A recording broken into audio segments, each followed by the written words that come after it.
So hello dear students, welcome to this amazing channel. तो बच्चों, कैसे हो आप लोग? मुझे लगता है आप लोग सब बहुत बढ़िया ही होंगे। तो बच्चों, हमने जो लास्ट लेक्चर जो था हमारा, लास्ट लेक्चर में हमने आपको बेसिक मैथमेटिक्स के बारे में बताया था, जो इंटीग्रेशन के थोड़े छोटे छोटे फॉर्मूले जो आपके काइनेमेटिक्स चैप्टर में यूज होंगे। फिर उसके बाद जो एवरेज वैल्यू डिफरेंट फंक्शंस के बताए थे, उसके ऊपर 2-4 क्वेश्चंस भी किए थे। तो बेटा आज का जो क्लास, उसको हम 2 क्वेश्चन से श्री गणेश करते हैं। ओके, क्वेश्चन से शुरू करेंगे। फिर आज आपको हम डिफरेंशिएशन के जो है, जो छोटे छोटे फॉर्मूले हैं, जो मतलब थोड़ी सी कंसेप्ट जो काइनेमेटिक्स चैप्टर में आपके यूज होंगे, आपको बताएंगे डिफरेंशिएशन के, और उसके ऊपर थोड़ा क्वेश्चंस करेंगे। फिर आपको शायद अगला क्लास में हम रिलेटिव वेलोसिटी और उसके एप्लीकेशन के ऊपर, जो रेन एंड पर्सन होती है, रिवर एंड बोट होती है, उसके ऊपर हम बताएंगे। ओके, तो बेटा आज का श्री गणेश करते हैं। चलो थोड़ा क्वेश्चन से। ओके, तो बेटा ये देखो, ये ऐसे है, ये बेटा देखो, ये एक फिगर दी गई है आपको। ये क्वेश्चन आएगा बेटा, ये क्वेश्चन आता है, जेई में हो या नीट में हो, ये क्वेश्चन आता है।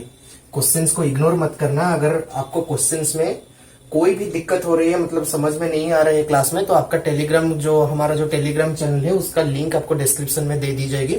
तो उसको क्लिक करके टेलीग्राम में ज्वाइन कीजिए, हमसे पर्सनली पूछिए, हम आपको पर्सनली बताएंगे। ओके, कोई बात नहीं, आपको अगर समझ में ना आए तो बेटा ये होता है ओरिजिन। ओके, तो बेटा ये देखो, ये ऐसे एक दी गई है, ये देखो, हाँ ऐसे है। तो बेटा ये हो गया पॉइंट ए, ये हो गया पॉइंट बी आपका, और ये हो गया आपका पॉइंट सी। तो बेटा ये जो ग्राफ है ना, ये डिस्प्लेसमेंट का ग्राफ है। मतलब ये मान लो, चलो ये यहाँ पे दे दी गई है 10 मीटर, फिर ये 15 मीटर, फिर इसका वैल्यू 20 मीटर। ओके, ये 10 मीटर, 15 मीटर, 20 मीटर। तो जो ओ ए का जो लाइन है, ये 37 डिग्री एंगल कर रहा है with respect to the horizontal. Okay, तो बेटा ये आपको जो क्वेश्चन है, ये आपको ऐसे पूछेगा कि find the net displacement of the body starting from 0 to C. मतलब 0 से सी तक पहुंचने में बॉडी का टोटल डिस्प्लेसमेंट कितना हुआ। ओके, तो बेटा आपको हमने बताया था कि डिस्प्लेसमेंट जो होता है एक वेक्टर क्वांटिटी होता है। वेक्टर क्वांटिटी मतलब इसका दिशा है, मतलब इसका दिशा कुछ एक्स एक्सिस में रह सकता है, तो इसका दिशा कुछ वाई एक्सिस में भी रह सकता है। तो बेटा नेट डिस्प्लेसमेंट होता है एस नेट, एस एक्स का स्क्वायर प्लस, सॉरी यहाँ पे थोड़ा जगह का कमी हो जाएगी। चलो, तो नेट डिस्प्लेसमेंट जो होता है बेटा, नेट डिस्प्लेसमेंट, ये कंसेप्ट याद रखना, एस एक्स का स्क्वायर प्लस एस वाई का स्क्वायर, उसका रूट ओवर। ओके, तो बेटा ये होता है इसका की कंसेप्ट। ओके, की कंसेप्ट, ई कंसेप्ट से ही हम इस प्रॉब्लम को हम सॉल्व करेंगे। ओके, डिस्प्लेसमेंट जो नेट होता है वो एस एक्स का स्क्वायर, मतलब टोटल हॉरिजॉन्टल डिस्प्लेसमेंट का square plus total vertical displacement का स्क्वायर, क्योंकि डिस्प्लेसमेंट एक वेक्टर क्वांटिटी है, आपको हमने लास्ट क्लास में बताया था। ओके, तो बेटा यहाँ पे और एक चीज भी याद रखना, जो साइन 37 होता है ना, ये वैल्यू बेटा याद रखना, साइन 37 का वैल्यू होता है 3/5। ओके, साइन 37 डिग्री का वैल्यू होता है 3/5, और बेटा जो आपका कॉस 37 डिग्री जो होता है, उसका वैल्यू होता है बेटा 4/5। इसको याद रखना, साइन 37 का वैल्यू 3/5 होता है, कॉस 37 का वैल्यू 4/5 होता है। ऐसा साइन 53 का वैल्यू, साइन 53 डिग्री का वैल्यू हो जाता है 4/5, फिर कॉस 53 डिग्री का वैल्यू हो जाता है 3/5। बेटा ये याद रखना। ओके, साइन 37 का 3/5, कॉस 37 का 4/5, साइन 53 का 4/5, कॉस 53 का 3/5। ओके, ये बेटा याद रखना, ये आपको बहुत जरूरी होंगे। ये बेटा देखिए, ये बहुत ही जरूरी होंगे, कोई बात नहीं। तो बेटा यहाँ पे ये जो क्वेश्चन पे हमारा पहले, आप क्वेश्चन को पहले नोट कीजिए। अगर आप क्वेश्चंस करना चाहते हैं तो क्वेश्चन को नोट कीजिए, क्योंकि इस फिगर में ही हम उसका मतलब हल कर देंगे। कि भाई ये क्वेश्चन में ज्यादा रॉप करने की जरूरी नहीं, सिर्फ आपको फिगर में ही सॉल्व करना है और कुछ नहीं किया। आपको बस यहाँ के कंपोनेंट निकालना है, क्योंकि पता है कि ये कंपोनेंट आएगा कॉस थीटा पे, ये आएगा साइन थीटा पे, फिर इसका ये जो एंगल निकालेंगे, ये आएगा कॉस थीटा में, ये आएगा साइन थीटा में। फिर डायरेक्शन का आपको हमेशा कंसीडर करना है, जो पॉजिटिव एक्स एक्सिस, ये मान लीजिए along the positive x axis, along the positive x axis, positive x axis के अलग क्या होता है, जो डायरेक्शन होगा वो पॉजिटिव, जो वैल्यू आएगा उसे पॉजिटिव लिया जाएगा, और वो जो आएगा जो नेगेटिव, पॉजिटिव वाई एक्सिस में, मतलब ऊपर की ओर पॉजिटिव वाई एक्सिस में भी पॉजिटिव लिया जाएगा, और जो नेगेटिव एक्स एक्सिस आएगा वहां पे नेगेटिव, और जो नेगेटिव वाई एक्सिस में आएगा वहां पे नेगेटिव कंसीडर किया जाएगा। ओके, ये आप याद रखिए कि ये आपका की कंसेप्ट है। जो टोटल डिस्प्लेसमेंट जो होता है वो एस एक्स का स्क्वायर प्लस एस वाई का स्क्वायर का होल रूट ओवर हो जाता है। फिर ये जो चार वैल्यू साइन 37 का होता है 3/5, कॉस 37 का होता है 4/5, साइन 53 का होता है 4/5 और कॉस 53 का 3/5। ओके, याद रखिए यहाँ पे हम, और यहाँ पे जो कंसीडर डायरेक्शन में आपको हमने बता दिया। आप क्वेश्चन को अच्छी तरह से नोट कीजिए, उस क्वेश्चन से सम कर दे। तो बेटा ये कितना आएगा, 10 cos 37 आएगा, क्योंकि ई कंपोनेंट वाला कि ये वाला देखो, ये अगर थीटा है मतलब इसका वैल्यू एक्स है, तो ये आ जाएगा एक्स कॉस थीटा। फिर ये जो आएगा ये देखो, ये आएगा एक्स कॉस थीटा, फिर ये आएगा एक्स साइन थीटा। ये आपको तो पता ही होगा। तो बेटा इसको चलो करते हैं। ये आएगा 10 cos 37। ओके, फिर इसका जो ये कंपोनेंट जो ये 0 से मतलब O से A तक का, OA का एक साइन कंपोनेंट आएगा ना, वर्टिकल कंपोनेंट, हो जाएगा 10 साइन 37। तो बेटा प्राइमरी दफा में मतलब जो पहली दफा में ये दोनों हमको मिल गए। फिर देखो बेटा एंगल कंसीडर करना है। ये जो ए बी तक मतलब हमने ओ ए का काम निपटा लिया। ओके, तो बेटा ये 37 है तो ये भी 37 हो जाएगा ना बेटा, अल्टरनेट एंगल। ये दोनों पैरेलल है और ये लाइन उनको दोनों को टच करता है, तो ये 37 मतलब ये 37 उसका अल्टरनेट एंगल। और बेटा ये दोनों तो परपेंडिकुलर है ना, ये 37 हो जाएगा मतलब ये देखो, ये ए बी वाला और ओ ए वाला दोनों को परपेंडिकुलर है। अगर ये 37 निकला तो ये कितना आएगा, तो बेटा ये 53 डिग्री आएगा ना। यहाँ पे 53 डिग्री आएगा। ये आपको अच्छी तरह से विजिबल नहीं हुआ, तो बेटा ये जो एंगल मतलब ये 37 है, तो ये आ गया 37 और तो ये आ गया आपका 53 डिग्री आ गया। तो बेटा ए बी का कितना आएगा, ए बी का आएगा कि ए बी कॉस 53, ये वाला कंपोनेंट आएगा ए बी कॉस 53। लेकिन बेटा ए बी कॉस 53 प्लस नहीं आएगा, नेगेटिव है। क्योंकि देखो अगर ये ऐसे होता है मतलब डायरेक्शन ऐसे रहता है, तो मतलब इसका जो कॉस कंपोनेंट आता है अलोंग दिस डायरेक्शन रहता है पॉजिटिव एक्स एक्सिस के, और जो साइन कंपोनेंट जो रहता है वो भी पॉजिटिव वाई एक्सिस के अलोंग रहता है, तो ये पॉजिटिव आता है। लेकिन अगर ये ऐसे रह गया, ठीक है देखो मतलब ये लाइन ऐसा है ऐसा, और ये थीटा है, तो इसका जो कॉस कंपोनेंट आएगा तो ये इस दिशा में आएगा, और जो साइन कंपोनेंट आएगा वो पॉजिटिव आएगा। मतलब ये इसका ऐसा आएगा, इसका ये ए से बी तक जा रही है ना, तो ए से बी तक इसका जो हॉराइजॉन्टल कंपोनेंट जो आएगा वो नेगेटिव हो जाएगा, क्योंकि ये नेगेटिव एक्स एक्सिस की ओर रहेगा। और जो साइन कंपोनेंट जो आएगा वर्टिकल कंपोनेंट वो पॉजिटिव होगा, क्योंकि वो ऊपर की ओर रह रहा है। तो बेटा ये देखो, तो बेटा ओ ए का दो कंपोनेंट आए, ओ ए का दो कंपोनेंट आए। वन आया 10 cos 37 degree I cap plus 10 cos sine 37 degree J cap. बेटा ये आ गया आपका साइन 37 डिग्री जे कैप। फिर बेटा जो एबी का जो था, एबी का भी आपका दो कंपोनेंट ही आएगा ना बेटा।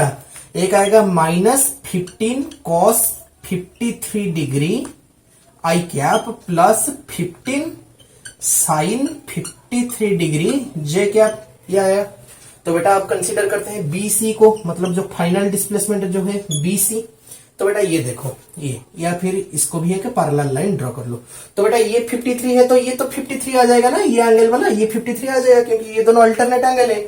ये 53 हुआ मतलब ये तो 53, अगर ये 53 हुआ तो ये आ जाएगा आपका 37 डिग्री। समझ में आया ना बेटा, तो समझ में आया आपको। ये 37 था, ये 37 हुआ तो ये 53 हुआ, ये 53 हुआ तो ये भी 53 हो गया ना ये वाला, क्योंकि ये दोनों अल्टरनेट एंगल है। और ये 53 है तो ये 37 आएगा, क्योंकि ये लाइन और ये लाइन परपेंडिकुलर है। अगर ये 53 है तो ये 37 आएगा, 90 से सब्सट्रैक्ट कर देगा। तो बेटा इसका क्या आएगा, बीसी का एक आएगा plus 20 cos 37 degree I cap, क्योंकि बीसी का डायरेक्शन ऐसा है ना, प्लस आएगा आपका 20 साइन 37 डिग्री जे कैप। तो बेटा आपको बस वैल्यू पुट करना है, ये तीनों आप अच्छी तरह से समझिए। आपको मतलब खुद एनालिसिस करके आप खुद पता लगाए। अगर आपका नहीं हुआ तो टेलीग्राम चैनल में बिल्कुल बताना कि ये पोर्शन में हम समझ नहीं पाए, हम और एक बार आपको समझाएंगे। तो बेटा अभी जो है सिर्फ आपको वैल्यू पुट करना है, आपको सिर्फ वैल्यू पुट करना है और कुछ नहीं बेटा। तो बेटा आप करते हैं, यहाँ पे करते हैं, यहाँ से करते हैं, यहाँ से। तो बेटा ये OA का टोटल, तो टोटल बेटा देखिए हॉरिजॉन्टल डिस्प्लेसमेंट कितना हुआ 3, क्योंकि OA का ये है हॉरिजॉन्टल, AB का ये है हॉरिजॉन्टल और ये BC का ये है हॉरिजॉन्टल। तो टोटल हम यहाँ लिख रहे हैं SX। ओके, SX कितना आएगा 10 cos 37। बेटा 10 cos 37 का वैल्यू कितना होता है 4/5 होता है। तो 10 इंटू 4/5 कितना आएगा 8 आएगा बेटा। तो ये आएगा +8i क्या। तो बेटा ये माइनस है, फिर cos 53 डिग्री का कितना वैल्यू होता है, क्योंकि sin 53 का डिग्री का होता है 4/5। तो cos 53 डिग्री का 3/5 माइनस कितना आ जाएगा का 5 माइनस 15 इंटू 3/5 कितना आ जाएगा -9i क्या, प्लस बेटा ये देगा 20 इंटू cos 37। बेटा sin 37 कितना होता है, sin 37 होता है 3/5। तो cos 37 आ जाएगा 4/5। तो 20 into 4/5 plus 16।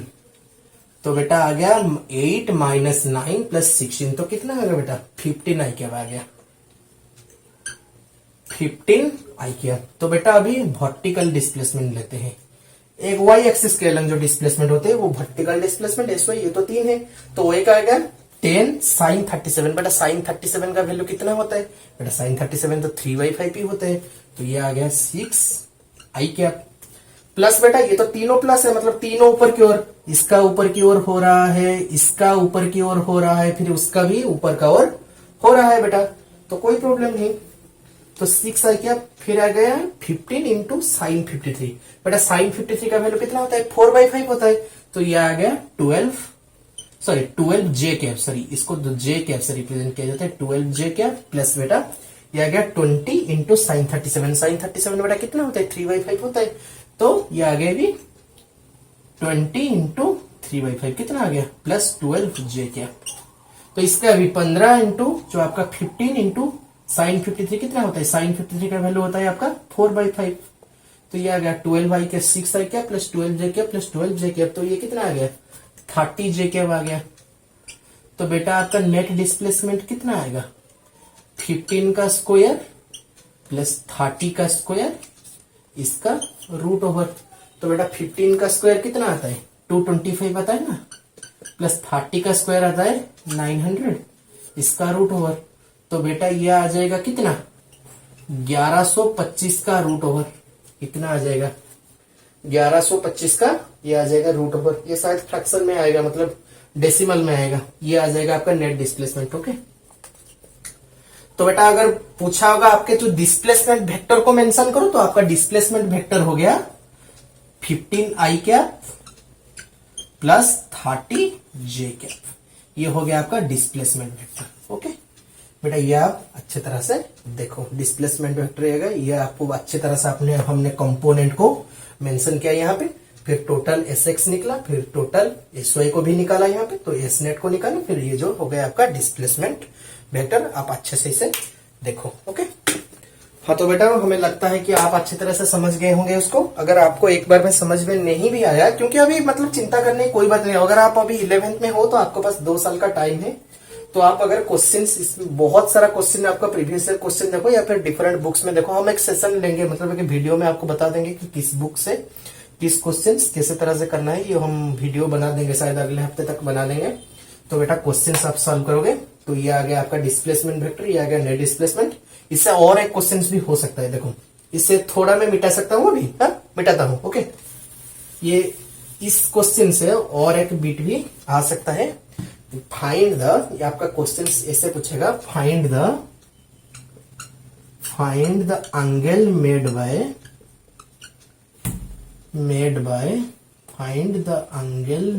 Bye displacement vector with horizontal. तो बेटा इसमें और एक क्वेश्चन भी आ सकता है। तो डिस्प्लेसमेंट वेक्टर का angle with respect to horizontal. तो बेटा आपका जो डिस्प्लेसमेंट वेक्टर है वो कितना आया 15i क्या प्लस 30j क्या आपके। ओके, तो बेटा डिस्प्लेसमेंट मतलब देखो इसको ड्रॉ कर लेते हैं। तो ये 15i क्या एक्स एक्सिस के ओर, ये हो गया 15, फिर 30j क्या ये हो गया 30। तो बेटा अगर इसको थीटा हम ले ले, आपको तो ट्रिगोनोमेट्री में आपको मालूम होगा टैन थीटा कितना होता है। टैन थीटा बेटा होता है ना परपेंडिकुलर अपॉन बेस। तो ये हो गया 30/15, तो टैन थीटा हो गया 2। तो बेटा थीटा हो जाएगा कितना, टैन इनवर्स 2। ये आ गया आपका जो angle made by displacement vector with the horizontal आ जाएगा theta equal to tan inverse 2, क्योंकि टैन थीटा जो होता है परपेंडिकुलर अपन बेस होता है। ओके, जो बेस होता है ये हो गया हॉरिजॉन्टल डिस्प्लेसमेंट आपका इसी और जो y जो होता है उसका परपेंडिकुलर वो हो गया आपका horizontal displacement. Okay, net displacement vector है 15 i कैप, ये i कैप है, ये i कैप। ओके, ये 15 i कैप, ये plus 30 j cap. Net displacement है 15 का स्क्वायर प्लस 30 का स्क्वायर का रूट ओवर, ये उसका वेक्टर है, उसका मैग्नीट्यूड है। और बेटा ये जो angle made by the displacement vector हो गया ये टैन इनवर्स 2। ओके, ये क्वेश्चन खत्म हुआ। सेम टाइप का क्वेश्चन आप बुक्स में करना, ये बहुत सारे बुक्स में ये सारे क्वेश्चन है। चलो और एक डिफरेंट टाइप का क्वेश्चन करते हैं। ओके, एक मिनट बेटा, थोड़ी सी प्रॉब्लम हुई कैमरा में।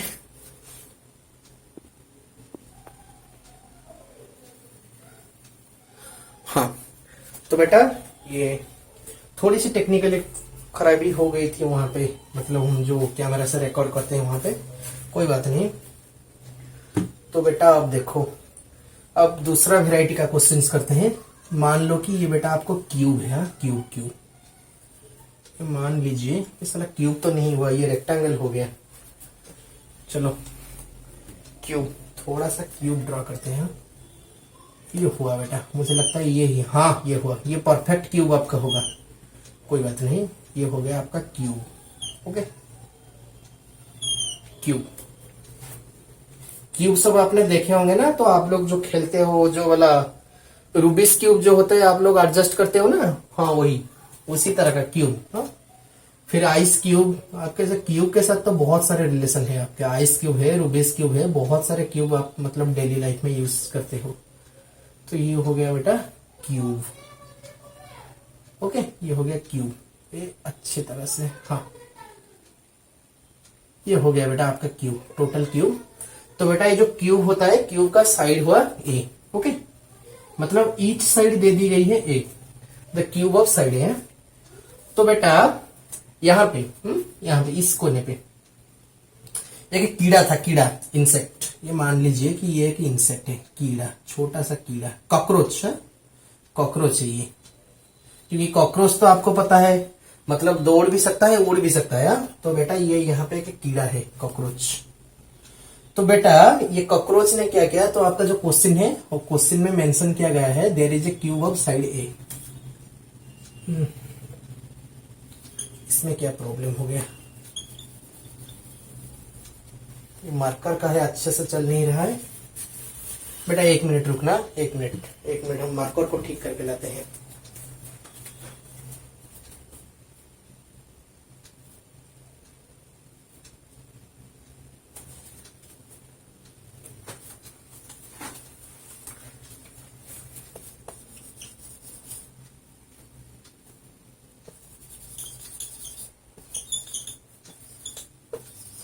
हाँ अब हुआ।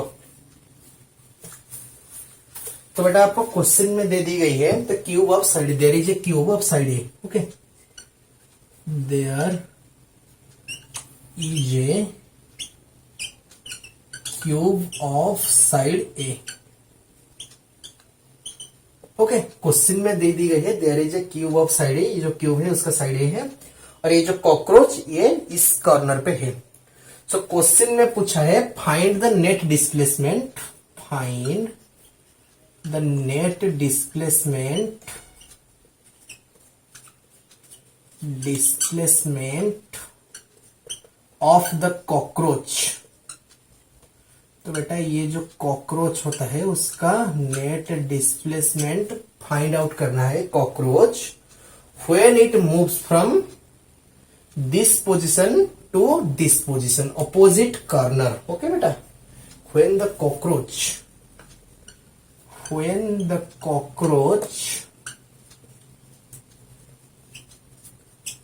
moves from opposite corner, moves to the opposite corner तो बेटा ये आपका क्वेश्चन में दे दी गई है।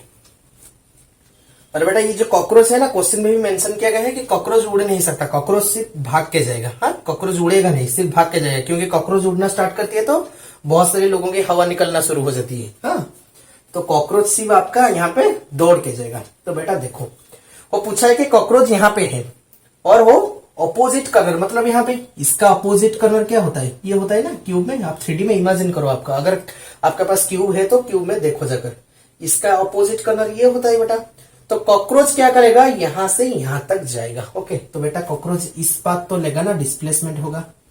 ये देखो, ये यहां से ये जाएगा, फिर ऊपर ऊपर जो मतलब दीवार है, मान लो कि ये एक क्यूबिकल रूम है, मतलब एक घर है।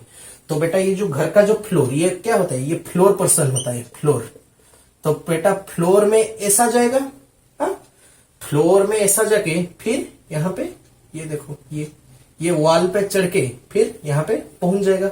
ओके, तो बेटा ये देखो, ये हो गया ए, मतलब ये क्या, ये रिजल्टेंट कंपोनेंट। आपको रिजल्टेंट कंपोनेंट के बारे में तो मालूम होगा ना।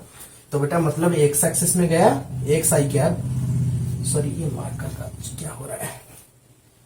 तो बेटा ये एक्स एक्सिस में गया एक्स आई कैप और वाई एक्सिस में गया वाई जे कैप। तो बेटा इसका रिजल्टेंट क्या आ जाएगा, ये आ जाएगा ना, ये एक्स आई कैप प्लस वाई जे कैप।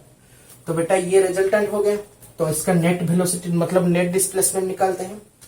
तो बेटा एक्स एक्स आएगा क्या, ए आई कैप, फिर एस वाई आएगा ए जे कैप, फिर एस जेड आएगा, क्योंकि ये बेटा एक्स वाई जेड ये एक्स एक्सिस है आपका रूम का लेंथ, और ये रूम का ये जो एक्सिस है, ये ब्रेड्थ जो है, ये 3D का है ना, क्यूब एक 3D फिगर होता है, इसको आप वाई एक्सिस कंसिडर कर लो। और जो एक्सिस आपका ऊपर की तरफ है वो हो जाएगा आपका जेड, आप इसे ऐसे कंसिडर कर लो। ये है एक्स एक्सिस, फिर ये जो रूम का ब्रेड्थ का एलंग जो होता है ये है वाई एक्सिस, फिर जो हाइट का एलंग होता है वो होता है आपका जेड एक्सिस। ओके, तो जो एस जेड हुआ तो इसका लेंथ भी ए है ना, क्योंकि क्यूब ऑफ साइड है, मतलब क्या हर एक साइड का लेंथ होता है ए। तो एस जेड हो गया ए के क्या। तो बेटा एस नेट कितना हुआ, एस नेट आपका हो जाएगा एस एक्स का स्क्वायर प्लस एस वाई का स्क्वायर प्लस एस जेड का स्क्वायर का टोटल का इसका रूट ओवर। तो a square a square a square, तो कितना हो जाएगा 3a स्क्वायर का root over, that is equal to √3a। √3a metre, यहाँ पे जो यूनिट दिया होगा तो ये a मीटर मान लीजिए। तो √3a मीटर पर इस कोने से इस कोने तक, मतलब ऑपोजिट कर्नल में पहुंचने के लिए कॉकरोच का नेट डिस्प्लेसमेंट हो गया आपका √3a मीटर। ये हो गया आपका आंसर। ओके बेटा, इसको अच्छी तरह से एनालिसिस करो। अगर समझ में ना आया तो आपको टेलीग्राम चैनल दे दी गई है, टेलीग्राम चैनल में हमें पूछो। ओके, कोई बात नहीं, देखो अच्छी तरह से देखो इस। तो बेटा हम आपको अब एक टर्म बता रहे हैं जिसका नाम है टर्मिनल वेलोसिटी। ओके, एक टर्म आपको आज मार्कर में थोड़ा सा मतलब तकनीकी प्रॉब्लम हो गया है टर्मिनल वेलोसिटी। बेटा ये आपको बताते हैं हम terminal velocity. Okay, terminal velocity. तो बेटा टर्मिनल वेलोसिटी क्या होता है, ये टर्मिनल वेलोसिटी टर्म आप क्वेश्चंस में देखे होंगे बहुत सारे। तो टर्मिनल वेलोसिटी क्या होता है चलिए समझते हैं। तो बेटा टर्मिनल वेलोसिटी होता है the velocity of the body, the velocity of the body when the net force on the body is 0। Net force on the body is 0, body is 0। तो मतलब कोई भी बॉडी के ऊपर अगर नेट फोर्स 0 हो जाता है, ओके बेटा, तो तब जो वेलोसिटी आता है तो हो जाता है वो टर्मिनल वेलोसिटी। मतलब आइए थोड़ा समझते हैं। ओके, ये थोड़ा डेरिवेटिव के कंसेप्ट से हम समझते हैं। जो लोग रिपीटर होंगे समझ में आ गया होगा, टू 11th का बच्चों को भी समझ में आएगा, क्योंकि हम डेरिवेटिव्स का जो फंडामेंटल है हम अभी बताएंगे। ओके, कोई प्रॉब्लम नहीं। तो बेटा देखो, कोई भी बॉडी के ऊपर मतलब मान लो यहां से फोर्स दी जा रही है F1। ओके, मान लो कि एक बॉडी है, एक बॉडी है, मतलब इस साइड से जो लेफ्ट साइड से उसको पुश किया जा रहा है F1 से, फिर राइट साइड से क्या हुआ वो F2 से इस दिशा में पुश किया जा रहा है। तो बेटा अगर F1 इक्वल टू F2 हो जाए तो बेटा बॉडी का जो हो जाएगा क्या, नेट फोर्स जो हो जाएगा उसका 0 हो जाएगा। तो बेटा आपको पता है F नेट होता है, F नेट क्या होता है, मास इंटू एक्सीलरेशन होता है। तो बेटा अगर F नेट 0 हो जाएगा, क्योंकि बेटा मास तो कभी 0 नहीं हो सकता है। मास मतलब हम जो क्या मतलब जनरल फिजिक्स में हमें मास को कभी 0 या नेगेटिव कंसिडर नहीं करते, लेकिन क्वांटम फिजिक्स में किया जाता है। और जो क्वांटम फिजिक्स है वो मतलब हायर यूनिवर्सिटी लेवल में पढ़ाया जाता है। क्वांटम फिजिक्स में एक होता है हिग्स फील्ड, और हिग्स फील्ड के इंटरेक्शन के साथ बॉडी का मास डिटरमाइन किया जाता है। अगर हिग्स फील्ड में जो बेटा मतलब आपका बॉडी का एक मास का एक ग्राफ निकाला जाता है, अगर वो ग्राफ मतलब डाउनवर्ड आया तो बॉडी का मास नेगेटिव कंसीडर किया जाता है। जो एक्सोटिक मैटर के मासेस होते हैं वो आपको क्वांटम फिजिक्स में पढ़ाया जाएगा। वो मतलब बहुत मतलब रियल फिजिक्स वो उसे बोलते हैं क्वांटम फिजिक्स को, मतलब बहुत डेप्थ का नॉलेज है उसमें।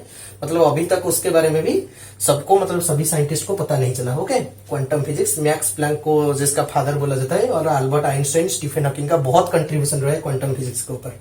ओके, तो बेटा हमारा जो जनरल फिजिक्स जो है मतलब हम जो पढ़ेंगे 11 12th लेवल या फिर जेई नीट लेवल में, हमारा यहाँ अभी ये जनरल फिजिक्स है। यहाँ पे मास को कभी 0 या नेगेटिव कंसीडर नहीं किया जाएगा।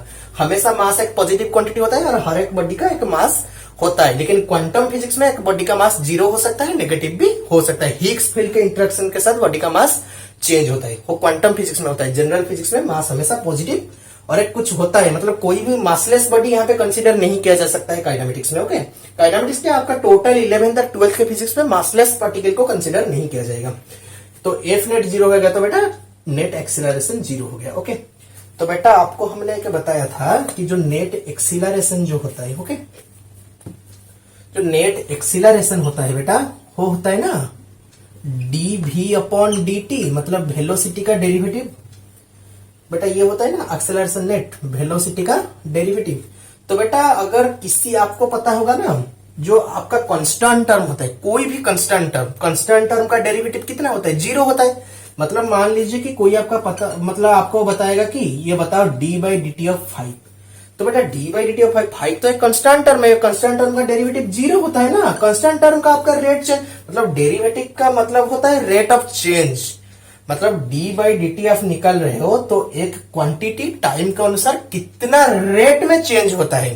तो बेटा ये तो कांस्टेंट क्वांटिटी है, 5 का चेंज हो रहा है। मतलब आज मतलब मान लीजिए अभी आपको रात 8:20 बजे है, मतलब 1 2 3 4 के बाद नंबर लाइन में 5 कंसीडर किया जा रहा है। तो क्या 9:20 में क्या 5 को कंसीडर नहीं किया जाएगा, 5 गलत है, 5 की जगह 50 लिख दो। 1 2 3 4 50, ये तो कभी नहीं होगा ना बेटा।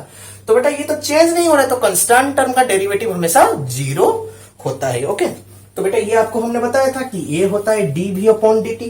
अगर बेटा ए 0 हो गया तो वेलोसिटी कांस्टेंट हो जाएगा। अगर ए 0 हो गया तो वेलोसिटी क्या हो जाएगा, कांस्टेंट हो जाएगा ना। तो बेटा वो जो कांस्टेंट वेलोसिटी हो जाता है ना, उससे ही हम बोलते हैं टर्मिनल वेलोसिटी। ये जो कांस्टेंट वेलोसिटी, जब total force on the body 0 हो जाता है तो जो कांस्टेंट वेलोसिटी आता है उससे हम बोलते हैं टर्मिनल वेलोसिटी। ओके, चलिए टर्मिनल वेलोसिटी के ऊपर एक एग्जांपल करते हैं। ये आपको समझ में आ गई होगी, अच्छी तरह से नोट कर लीजिए, कोई बात नहीं। तो बेटा ये आपने अच्छी तरह से नोट कर लिया होगा। तो चलिए इसके ऊपर एक प्रॉब्लम करते हैं। ओके, छोटा सा एग्जांपल देके फिर आपको डेरिवेटिव का आपका हमने जो फंडामेंटल आपको बताएंगे उसके ऊपर बहुत बढ़िया बढ़िया क्वेश्चन है जो आपके एग्जाम में आते हैं। ओके, छोटा सा क्वेश्चन एक करते हैं। ये देखिए एक छोटा सा क्वेश्चन अच्छी तरह से इसे मिटा देते हैं।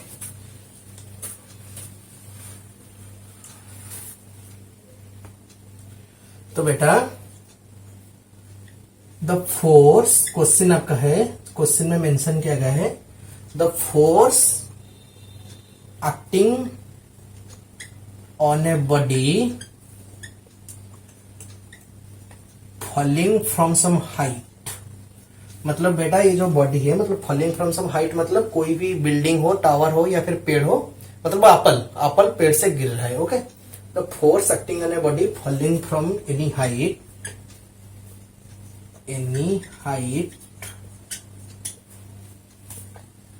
varies with velocity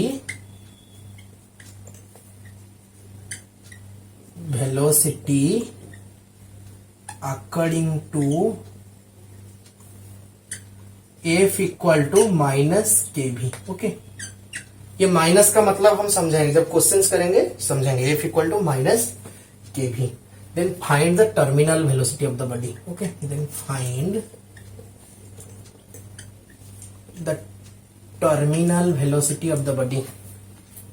then find the terminal velocity of the body. Okay बेटा, find the terminal velocity of that body.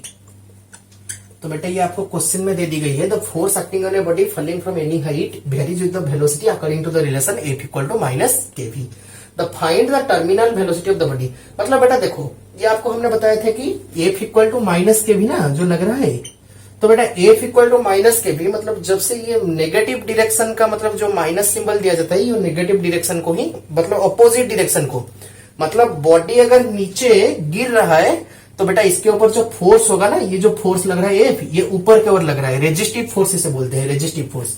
मतलब एफ अगर किसी भी चीज से नेगेटिव मतलब ऑपोजिट डायरेक्शन में वेरी करेगा तो ये हो जाएगा रेजिस्टिव फोर्स। रेजिस्ट करता है मतलब जो मोशन के डायरेक्शन के ऑपोजिट लगता है, रेजिस्ट करता है। Okay, resistive force, resistive force. अगर ये जो माइनस सिग्नल मतलब माइनस का जो सिंबल जहां भी आप देखना ना, तो ये होता है रेजिस्टिव फोर्स। मतलब देखो बेटा, यहाँ पे बॉडी क्या हो रहा है, नीचे गिर रहा है। ओके, नीचे गिर रहा है। तो हमने आपको क्या बताया था, टर्मिनल वेलोसिटी तब मतलब एक बॉडी का अचीव होगा जब उसके ऊपर नेट फोर्स 0 हो जाएंगे। तो बेटा बॉडी गिर रहा है नीचे की ओर, तो F equal to minus K भी रेजिस्टिव फोर्स, तो फोर्स का डायरेक्शन कहां होगा, जरूर ऊपर होगा, क्योंकि आपको क्या बताया, जो रेजिस्टिव फोर्स होता है वो डायरेक्शन ऑफ मोशन के ऑपोजिट डायरेक्शन में लगते हैं, इसीलिए उसे रेजिस्टिव फोर्स, रेजिस्ट करता है, बॉडी को मोशन से रोकता है, रेजिस्ट करता है कि बेटा तू वहां मत जा। ओके, रेजिस्ट करता है। तो बेटा ऊपर की ओर लग गया के भी, तो बेटा इसका जो खुद का वेट एम जी, मतलब मान लीजिए बॉडी ऑफ मास एम, आपको क्वेश्चन में मेंशन कर दिया होगा एम। ओके, तो बेटा ये हो गया ऊपर की ओर लग रहा है के भी और नीचे की ओर लग रहा है एम जी। और हमने आपको बताया था कि भी टर्मिनल तब अचीव होगा जब नेट वैल्यू मतलब जब नेट फोर्स बोथ डायरेक्शन में सेम हो जाएंगे। तो बेटा भी टर्मिनल हो गया, मतलब बेटा आपका फोर्स हो गया एम जी इक्वल टू के भी, ये हो गया। तो भी टर्मिनल कितना आ जाएगा, एम जी अपॉन के। मतलब बेटा ये जब दोनों फोर्स जब दो डायरेक्शन से मतलब जो विपरीत दिशाओं में अगर दोनों फोर्स इक्वल हो गए तो तब जो वेलोसिटी बॉडी का अचीव होगा वो हो जाएगा एम जी बाई का। और ये जो वेलोसिटी है ये कांस्टेंट है। ओके, यहाँ पे बॉडी और एक्सिलरेटेड नहीं हो सकता है, मतलब यहाँ पे जो वेलोसिटी है वो constant velocity, terminal velocity constant velocity है। मतलब बेटा यहाँ पे आपको और भी एक चीज याद रखना है, मतलब कोई भी वस्तु पे फोर्स दोनों दिशा पे मतलब इक्वल फोर्स हो, मतलब नेट फोर्स 0 होने के बाद भी बॉडी मूव कर सकता है, उसका एक वेलोसिटी रहता है, उसको टर्मिनल वेलोसिटी बोलते हैं। इसके ऊपर जो ये जो कांस्टेंट है ना, ये टर्मिनल वेलोसिटी, सॉरी ये टर्मिनल वेलोसिटी जो होता है ये कांस्टेंट है। तो कांस्टेंट है मतलब क्या, एक्सिलरेशन 0 हो जाएगा, बॉडी एक्सिलरेटेड नहीं हो पाएगा लेकिन बॉडी का वेलोसिटी आपका रहेगा। ओके, तो नेट फोर्स 0 हो जाने पर भी वेलोसिटी बॉडी के पास रहता है, और ये जो वेलोसिटी होता है ये होता है आपका टर्मिनल वेलोसिटी। अच्छी तरह से नोट करिए क्वेश्चन को। ओके, ये हो गया आपका आंसर, ये हो गया टर्मिनल वेलोसिटी। टर्मिनल वेलोसिटी तब अचीव होता है जब दोनों दिशाओं से जो विपरीत दिशाओं में लगे फोर्स जब इक्वल हो जाते हैं तब जो वेलोसिटी अचीव होता है वो होता है टर्मिनल वेलोसिटी। और जो एम जी है, एम का वैल्यू आपको क्वेश्चन में दे दी गई होगी, जी का वैल्यू 9.8 लीजिएगा और के का वैल्यू भी क्वेश्चन में दे दी गई होगी। ओके, अच्छी तरह से नोट कीजिए।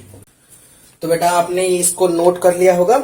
चलिए हम अब आपको जो डिफरेंशिएशन जो होता है ना बेटा, डेरिवेटिव, वो डेरिवेटिव का थोड़ा छोटा छोटा फॉर्मूला आपको बताएंगे। ओके, डेरिवेटिव का छोटा छोटा कंसेप्ट जो कि यूज होंगे आपका।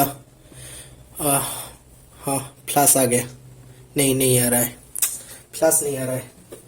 तो बेटा डेरिवेटिव का छोटा छोटा कंसेप्ट बताते हैं जो आपको क्वेश्चंस में यूज होगा, मतलब basic differentiation. Okay, basic differentiation मतलब छोटा छोटा, इतना नहीं। आपको मैथ्स अगर आप 11th में अभी हो तो शायद आपका मैथ्स टीचर आपको अच्छे से समझाएगा। हमारा भी मैथ्स होगा, हमारा आपके है विवेक भैया है, वो मैथ्स शुरू करेंगे। अभी थोड़ा वो अपने एग्जाम से मतलब बिजी है, उनका कॉलेज का एग्जाम चल रहा है, वो शायद मैथ्स शुरू करेंगे और 2-3 महीने के बाद वो खुद शुरू करेंगे मैथ्स। ओके, हमारे चैनल पे ही होगा। ओके, और अगले साल से जो होगा केमिस्ट्री और बायोलॉजी की भी हम इंतजाम कर रहे हैं, जो 10th फाउंडेशन जो होता है, जो 8, 9, 10 से IIT JEE या नीट के फाउंडेशन भी शुरू होंगे और NTSC KVPI ओलंपियाड्स के ऊपर भी कोचिंग दी जाएगी। ओके बेटा, तो चलो बेसिक डिफरेंशिएशन को समझते हैं, क्योंकि आपका जो एग्जाम में है जो क्वेश्चंस ज्यादा आएंगे इंटीग्रेशन और डिफरेंशिएशन बेस्ड जेई के लिए। नीट में इतना नहीं आते हैं, नीट में ग्राफ बेस्ड क्वेश्चंस ज्यादा आते हैं, प्रोजेक्टाइल मोशन से क्वेश्चन आता है जो काइनेमेटिक्स पार्ट के रिलेटिव वेलोसिटी से आता है, लेकिन तो जेई का होता है इंटीग्रेशन डिफरेंशिएशन बेस्ड क्वेश्चंस ज्यादा आते हैं। ओके, चलिए समझते हैं बेसिक डिफरेंशिएशन। ये हो गया बेटा बेसिक डिफरेंशिएशन। थोड़ा सा मतलब समझेंगे हम, आपको मैथ्स में मतलब ये डिटेल्स आपका चेन रूल है डिफरेंशिएशन करने के लिए। चेन रूल में फर्स्ट प्रिंसिपल जो होता है वहां पे आपको अच्छी तरह से समझा जाएगा। हम सिर्फ ट्रिगोनोमेट्री फार्मूला के डेरिवेटिव्स को याद रखें। ट्रिगोनोमेट्री का सबका भी जरूरत नहीं, साइन कॉस टैन का ज्यादा जरूरत होता है, लेकिन हम पूरे 6 ट्रिगोनोमेट्रिक फार्मूला याद रख लेंगे, फिर लॉन एक्स को रखेंगे, फिर चेन रूल को थोड़ा सा, मतलब इतना थोड़ा सा चेन रूल को समझेंगे। मैं चेन रूल से ही ज्यादा डेरिवेशन आपका होगा इस चैप्टर में। ओके, तो डिफरेंशिएशन, बेसिक डिफरेंशिएशन, ये बेसिक पार्ट है। ओके, तो बेटा चेन रूल से पहले शुरू करते हैं। चेन रूल आपका डिफरेंशिएशन का जो है chain rule. Okay, chain rule. तो बेटा आप पहले थोड़ा थोड़ा कंसेप्ट को याद रखिएगा। ओके, अगर डेरिवेटिव ऑफ, यार मार्कर को कुछ हो गया है, ये मतलब अच्छे से नहीं चल रहा है, मार्कर बहुत नटखटा हो गया। हा? हम प्यार से बोल रहे हैं लेकिन वो समझ नहीं रहा है, अभी मार्क से समझेगा। हा? मार्कर बहुत नटखटा है, मार्कर आज बहुत परेशान कर रहा है। तो बेटा ये आपका हो गया बेसिक डिफरेंशिएशन। फिर भी नहीं आया। तो बेटा चेन रूल मतलब पहला जो थोड़ा छोटा छोटा कंसेप्ट याद रख लीजिएगा। ओके, मतलब D by D x of u plus भी हो जाएगा D by D x of you plus D by D x of भी।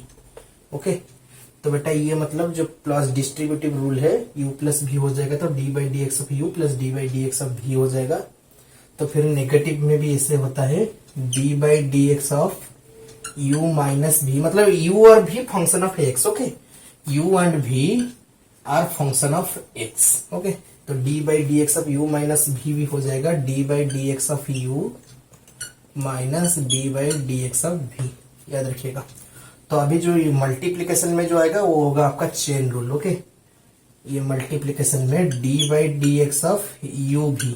तो बेटा मान लीजिए मतलब u और v दोनों x के फंक्शन है, मतलब मान लीजिए कि u होगा ax plus B X plus C और v होगा a1x प्लस b1x प्लस सी। ओके, तो जो u भी होता है ये आप कंसिडर कीजिए फर्स्ट फंक्शन, u भी को मतलब v हो गया सेकंड फंक्शन, u हो गया फर्स्ट फंक्शन u, ये हो गया आपका u, और ये जो बड़ा वाला है ये है v। u हो गया फर्स्ट फंक्शन, v हो गया आपका सेकंड फंक्शन। तो बेटा होता है ये आपका, देखिए समझिए मतलब अच्छी तरह से एक बार भी समझ जाइए, first function into derivative of second function. Okay, plus second function into derivative of first function. ये समझ में आया ना बेटा?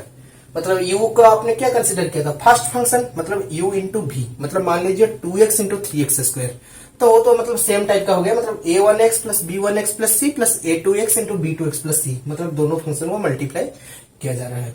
तो बेटा first into derivative of second function plus second into derivative of first function, ये हो गया आपका चेन रूल। ओके, ये डेरिवेटिव का, ये अच्छी तरह से इसे याद रखिएगा, ये जो मल्टीप्लीकेशन में यूज होता है। फिर आपका क्वोशेंट रूल, क्वोशेंट रूल मतलब जब u बाई भी का फॉर्म में होगा d by D x of u by भी। ओके, तो बेटा इसका जो आ जाएगा, ये देखिए इसको भी अच्छी तरह से याद रखिए, ये फॉर्मूला है, यहाँ इसको याद रख लीजिएगा, ये फॉर्मूला है, इसका प्रूफ भी अगर आपका मैथ्स टीचर वगैरह कराएंगे क्लास में। ओके, तो बेटा ये जो नीचे वाला जो है ना, नीचे वाला फंक्शन का स्क्वायर ले लीजिएगा, नीचे वाला फंक्शन का स्क्वायर लीजिएगा। ओके, फिर नीचे वाला फंक्शन, ओके, ये जो नीचे वाला जिसका स्क्वायर लिया है वो फंक्शन इनटू डेरिवेटिव ऑफ ऊपर वाला फंक्शन, मतलब ये होता है न्यूमरेटर NMR, फिर ये होता है डिनोमिनेटर, इसको DN डॉट ऊपर से R ऐसे, मतलब डिनोमिनेटर का आप स्क्वायर लीजिएगा। ओके, डिनोमिनेटर में जो भी फंक्शन होगा उसका स्क्वायर लीजिएगा, फिर denominator into differentiation of numerator minus numerator into differentiation of denominator. ये हो गया बेटा आपका क्वोशिएंट रूल। डिनोमिनेटर इंटू मतलब ये हो गया आपका u बाई वी फॉर्म में होगा तो ये v स्क्वायर है, ये हो गया। मार्कर यार बहुत प्रॉब्लम कर रहा है यहाँ पे। मतलब ये हो गया आपका, रुक क्यों जाता है बीच बीच में।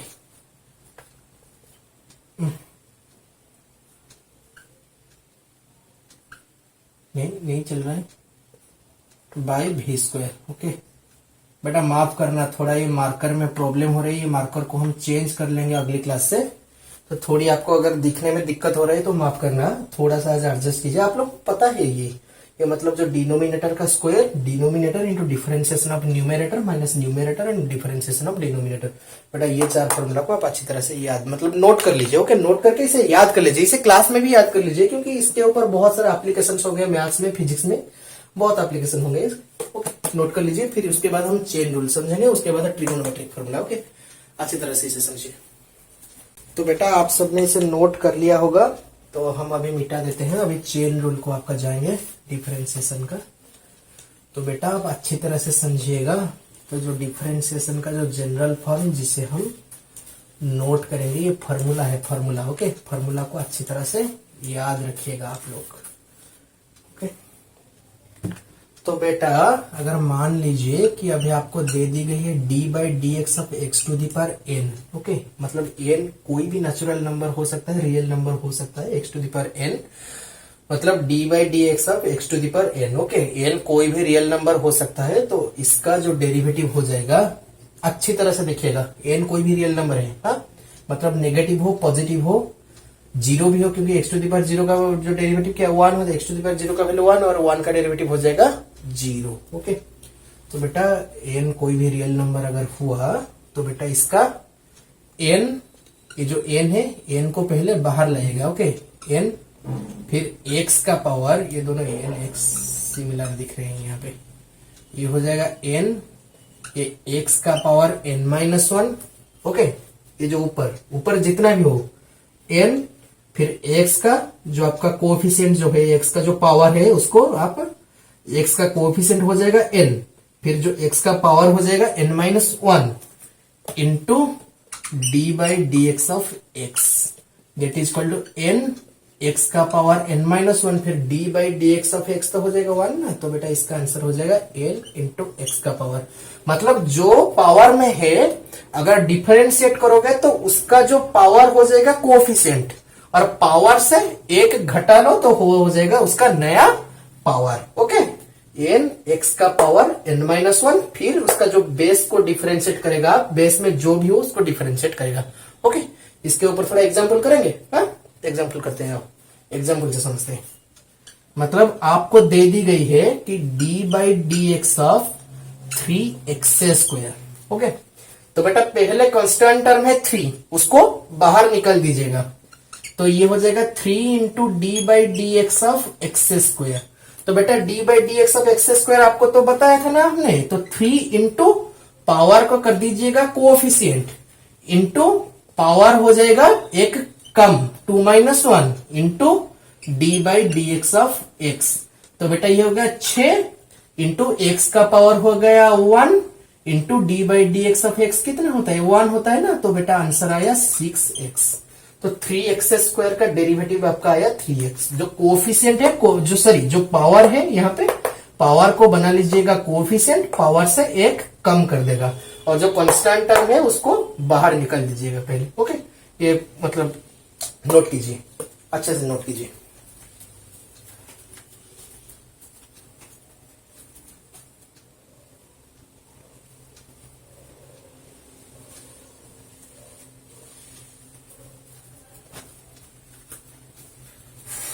तो बेटा और एक एग्जांपल आपको दिखाते हैं। ओके और एक एग्जांपल इसके ऊपर, चेन रूल के ऊपर, और एक दूसरा एग्जांपल ना, ये देखो।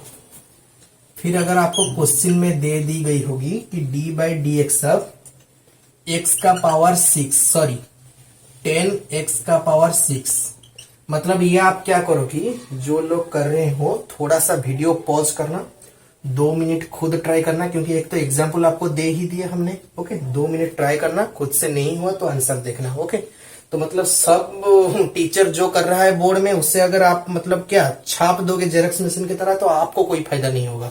क्योंकि थोड़ा सा चीज खुद भी करना चाहिए, खुद ट्राई करोगे तो खुद को इंप्रूव करेगा। हम लोग सिर्फ डाउट क्लियर करने के लिए, कंसेप्ट समझाने के लिए है। हाँ, आपको खुद को स्कोर बढ़ाना है, खुद को इंप्रूवमेंट करना है, आईआईटी जाना है, तो आपको खुद को मेहनत करना पड़ेगा। हम टीचर कुछ नहीं कर सकते, टीचर सिर्फ एक मीडियम होता है। ओके, टीचर या एडुकेटर जो होगा वो आपको सिर्फ कंसेप्ट बताएगा, क्वेश्चन आपका जो डाउट है वो सिर्फ सॉल्व करेगा। तो बेटा जो लोग पहले एग्जाम्पल को अच्छी तरह से समझ गए हो, वो थोड़ा सा वीडियो पॉज करना, 1 मिनट लगेंगे इसे सॉल्व करने के लिए। अगर आप बहुत प्रो लेवल का हो तो आप खुद सॉल्व करना, फिर उसके बाद आंसर मैच करना। और जो लोग बिगिनर्स हो वो लोग एग्जाम्पल को देखो, वीडियो को। ओके, कोई बात नहीं। तो बेटा इसको तो डिफरेंस करना है। तो बेटा 10 जो है क्या है, ये कंस्टेंट टर्म है ना 10, तो 10 को निकाल के बाहर मैंने रख लिया। भाई तू यहाँ पे बैठ जा, इंटू डी/dx ऑफ x⁶। ये भाई 10 को मैंने बिठा दिया कि भाई तू कंस्टेंट टर्म है, तेरे से हमारा कोई लेन देन नहीं, तू अपना काम कर, चुपचाप बैठ जा। ओके, तो हमें डिफरेंशिएट करना है x⁶ को। तो बेटा नेक्स्ट स्टेप में क्या होगा, 10 इंटू, आपको क्या बताया था, जो पावर होगा पावर को बना दीजिएगा कोएफिशिएंट। ओके, 6 इंटू पावर से एक कम कर दीजिएगा x⁵ इंटू डी/dx ऑफ x कितना होता है, 1 होता है ना। तो बेटा ये हो जाएगा 60 x⁵। ओके, ये हो गया 60 x⁵। ये 10 x⁶ का जो डेरिवेटिव हुआ 60 x⁵, 60 x⁵। ये हो गया आपका आंसर। चलो अभी थोड़ा लंबा वाला करते हैं। लंबा वाला मतलब 2-4 टर्म जो हो गया लंबा वाला। तो आपको क्वेश्चन में ऐसे दी गई है, डी/dx of ax³ plus bx² plus cx plus d। आपको हमने इंटीग्रेशन में भी आपको किया था कि ax³ plus bx² plus cx plus d का इंटीग्रेशन, लेकिन जो डेरिवेटिव होंगे डेरिवेटिव अलग होंगे। इंटीग्रेशन का अपोजिट होता है, इंटीग्रेशन में ऊपर का पावर एक इंक्रीज होता है, फिर जो कोएफिशिएंट को 1/, जो पावर को 1/, उतना कर देते हैं कोएफिशिएंट में। लेकिन डेरिवेटिव में सीधा इसको निकल के ले आएगा बाहर, कोएफिशिएंट बना दीजिएगा, फिर जो पावर से एक कम कर दीजिएगा। ओके, तो बेटा आपको बताया था ना, derivative of u plus b होंगे तो डी/dx ऑफ u प्लस डी/dx ऑफ b, मतलब इसे मतलब अभी एक्सपांड करते हैं, डी/dx ऑफ ax³ प्लस डी/dx ऑफ bx² प्लस डी/dx ऑफ cx प्लस डी/dx ऑफ d।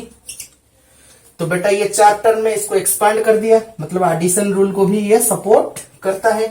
तो बेटा पहला टर्म आ गया डी/dx ऑफ ax³। तो बेटा आप ये क्या है, ये a भाई कंस्टेंट टर्म है, तो a भाई को बाहर बिठा दीजिए, इंटू तो डी/dx ऑफ x³ पावर को कोएफिशिएंट ऊपर से एक कम, प्लस डी/dx ऑफ bx² कांस्टेंट टर्म है b, बिठा दीजिए, पावर को कोएफिशिएंट ऊपर से एक कम x⁴ वही x होता है। फिर डी/dx ऑफ cx, c हो गया आपका मतलब कांस्टेंट टर्म निकल आया। फिर डी/dx ऑफ x होता है 1, प्लस ये तो बेटा d तो कांस्टेंट टर्म होता है ना, कांस्टेंट टर्म की डेरिवेटिव होता है 0, आपको पहले क्वेश्चन में भी बताया। तो डी/dx ऑफ इतना ax³ plus bx² plus cx plus d का डेरिवेटिव कितना आ जाएगा, 3ax² plus 2bx plus c। ये हो जाएगा बेटा आपका answer, 3ax² plus 2bx plus c हो जाएगा आपका आंसर। ओके, नोट कर लीजिए। तो बेटा आप लोगों ने तो नोट कर लिया होगा इसे। ओके, आपने अच्छी तरह से नोट कर लिया होगा। चलो अभी ट्रिगोनोमेट्रिक को जाते हैं। हाँ, थोड़ा ट्रिगोनोमेट्रिक फॉर्मूला याद रखते हैं, क्योंकि ट्रिगोनोमेट्रिक जो है ना, जो साइन और कॉस और ट्यान का ज्यादा यूज होता है, लेकिन आपको हम 6 ट्रिगोनोमेट्री रेशियोज के लिए फॉर्मूला बता रहे हैं।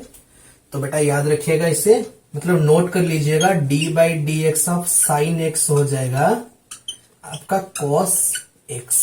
ओके, डी/dx ऑफ साइन x हो जाएगा कॉस x, फिर डी/dx ऑफ कॉस x का होगा माइनस साइन x। ओके, ये हो जाएगा नेगेटिव ऑफ साइन x, मतलब ये कोई डायरेक्शन नहीं, ये माइनस साइन x है। ये साइन x cos x सब स्केलर क्वांटिटी होता है ना, एक वैल्यू होता है, इनमें नेगेटिव मतलब कोई डायरेक्शन नहीं है। ये मतलब है कि नेगेटिव वैल्यू आएगा उसका वैल्यू, अगर इसका वैल्यू 5 आएगा तो इसका वैल्यू -5 आएगा। ओके, समझ में, इस तरह से समझिए, ये स्केलर क्वांटिटीज है सब। फिर d/dx of tan x, tan x का डेरिवेटिव बेटा कितना होता है, ये होता है sec square x। Okay, sec x का स्क्वायर और sec स्क्वायर x। फिर साइन cos tan के बाद बेटा क्या आता है, sec आता है ना, d/dx ऑफ sec x।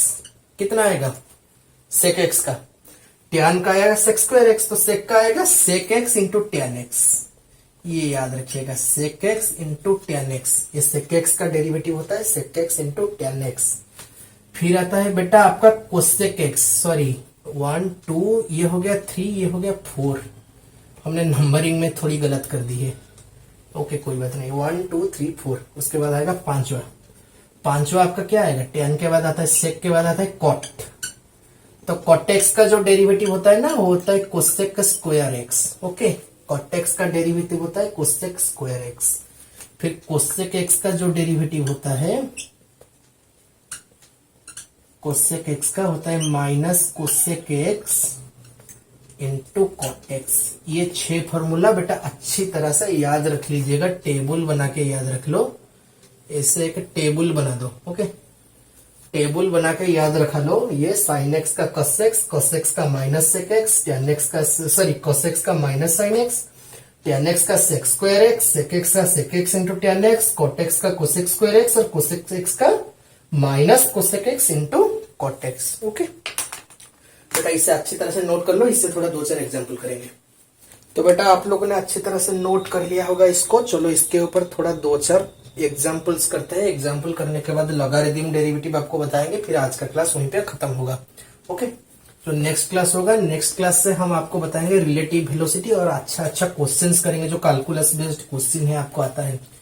जो काइनामेटिक्स चैप्टर आपका टोटल है, वहां पे ज्यादा साइन कॉस और टैन का यूज होता है, या फिर जो चेन रूल जो मतलब कॉमन डेरिवेटिव का यूज होता है। ओके, और मैथमेटिक्स में पूरा 6 रेशियो का आपको मैथ्स टीचर आपको बताएंगे। फिर विवेक भैया जब भी यहाँ पे क्लास शुरू करेंगे आपको वो भी बताएंगे। ओके, आपका मैथ्स भैया विवेक भैया आएंगे 2 महीने 3 महीने बाद वो आएंगे, इंतजार करिएगा उसका। हाँ, कोई बात नहीं। तो बेटा ये देखो, अब हम क्या बताएंगे, हाँ एग्जाम्पल करेंगे। मतलब बेटा ये देखो, आपको तो हमने अपन को बताया क्या, ये मार्कर आज बहुत परेशान कर रहे हैं, बहुत, मतलब क्या हो गया, क्या उसको खराब हो गया, दिमाग खराब हो गया मार्कर का। हा?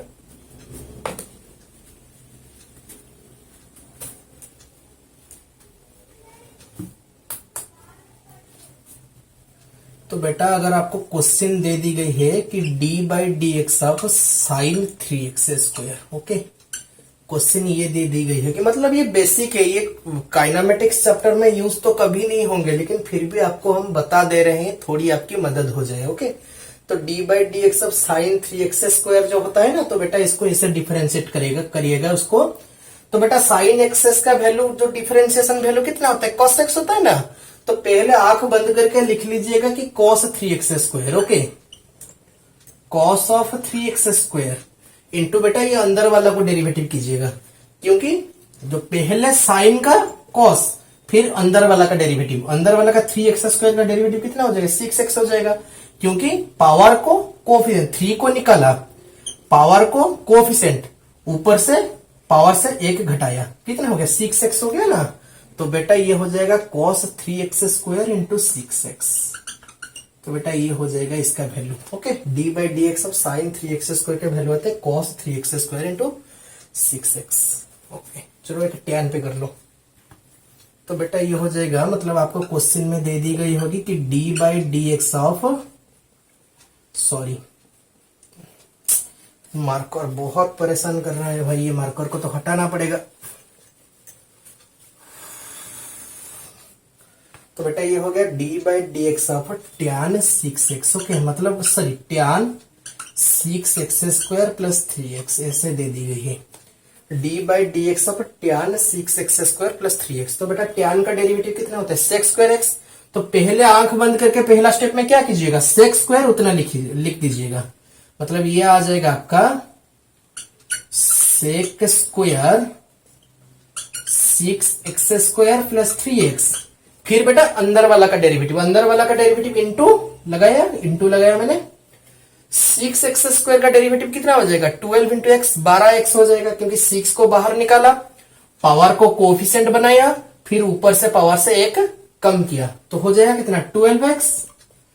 तो बेटा ये हो जाएगा into 12x, sorry into 12x plus बेटा 3x का डेरिवेटिव हो जाएगा कितना आपका 3। ये मतलब पूरा 3D टाइप का चल रहा है, देखो 3D टाइप का मतलब गजब का मार्कर है ये यार, पूरा 3D टाइप का चल रहा है। 12x प्लस 3, ये देखो बस, ये आज बहुत परेशानी कर रहे हैं। ये देखो ये हो गया sex square, 6x square into 3x plus अंदर का डेरिवेटिव हो गया आपका, अंदर का डेरिवेटिव हो गया 12x प्लस 3। ओके, ये आप अच्छे से नोट कर लीजिए। तो बेटा आज का क्लास हम यही खत्म करते हैं, क्योंकि ये मार्कर में थोड़ी प्रॉब्लम हो रही है और ज्यादा लिखेंगे तो आपको मतलब अच्छे से दिखाई नहीं देगा। ये मार्कर को चेंज करके मतलब डेरिवेटिव का आपको सारा फॉर्मूला हमने बता दिए। तो आज हम क्या क्या पढ़े उसको थोड़ा रिवीजन कर लेते हैं। आज हम पहले क्वेश्चंस के कि आपको नेट डिस्प्लेसमेंट बताया कि डिस्प्लेसमेंट जो होता है वेक्टर क्वांटिटी होता है, और जो नेट डिस्प्लेसमेंट जो होगा टोटल हॉरिजॉन्टल मतलब डायरेक्शन में जो डिस्प्लेसमेंट इनटू उसका square plus total vertical direction में जो डिस्प्लेसमेंट होगा उसका स्क्वायर का टोटल रूट ओवर हो जाएगा। फिर हमने टर्मिनल वेलोसिटी के बारे में बताया। टर्मिनल वेलोसिटी वही कांस्टेंट वेलोसिटी है जब दोनों दिशाओं से दो अपोजिट फोर्स, मतलब ये बॉडी है, इसको जिस फोर्स से हम खींच रहे हैं ये भी उस फोर्स से खींच रहे हैं, तो दोनों फोर्स अगर इक्वल हो जाएंगे तो तब बॉडी में जो वेलोसिटी अचीव करेगा वो हो जाएगा आपका टर्मिनल वेलोसिटी। फिर आपको डिफरेंशिएशन के ज्यादातर मतलब क्या फॉर्मूला बताए, चेन रूल भी किया, आपको अच्छे तरह से उसे याद करके आएगा। जो अगला क्लास जो होगा सो पूरा प्रॉब्लम सेशन होगा, उसमें ठीक हम सिर्फ क्वेश्चन करेंगे और फिर रिलेटिव वेलोसिटी का कंसेप्ट बताएंगे। तो बेटा आज का क्लास हम यही खत्म करते हैं। और हाँ, ग्रुप में जो लिंक जो डिस्क्रिप्शन होता है यूट्यूब का, डिस्क्रिप्शन में आपका टेलीग्राम ग्रुप का लिंक दे दी गई है। आपको अगर पर्सनली डाउट मतलब क्लियर करना है तो वही टेलीग्राम ग्रुप में ज्वाइन कीजिए। क्लास में अगर कोई भी टॉपिक आपको समझ में नहीं आ रहा है तो आप जो हमारा जो टेलीग्राम ग्रुप है आप बताएं, कमेंट सेक्शन भी आप बता सकते हैं, कोई प्रॉब्लम नहीं। तो बेटा अब तक चैनल को लाइक शेयर और सब्सक्राइब नहीं किए हो तो तुरंत कर लीजिएगा, और अपने स्कूल में अपने साथियों को अपने भाइयों को बताना कि ये चैनल जेईई और नीट के लिए बढ़िया है। और ये जो आज हमने जो 3-4 क्वेश्चन किए वो पूरा आपका जेईई और नीट ओरिएंटेड क्वेश्चन है, आप जाकर प्रीवियस ईयर में चेक कर लीजिए, वो क्वेश्चन भी आया है। तो अगला क्लास जो होगा आपका पूरा ये क्वेश्चन सेशन होगा, सिर्फ क्वेश्चन आप अच्छे से फॉर्मूला याद करके आइए, हम सिर्फ क्वेश्चन कराएंगे। तो बेटा चलिए आज के लिए यही क्लास खत्म करते हैं। Good night, all the best, अच्छे से पढ़ाई कीजिए और जय हिंद।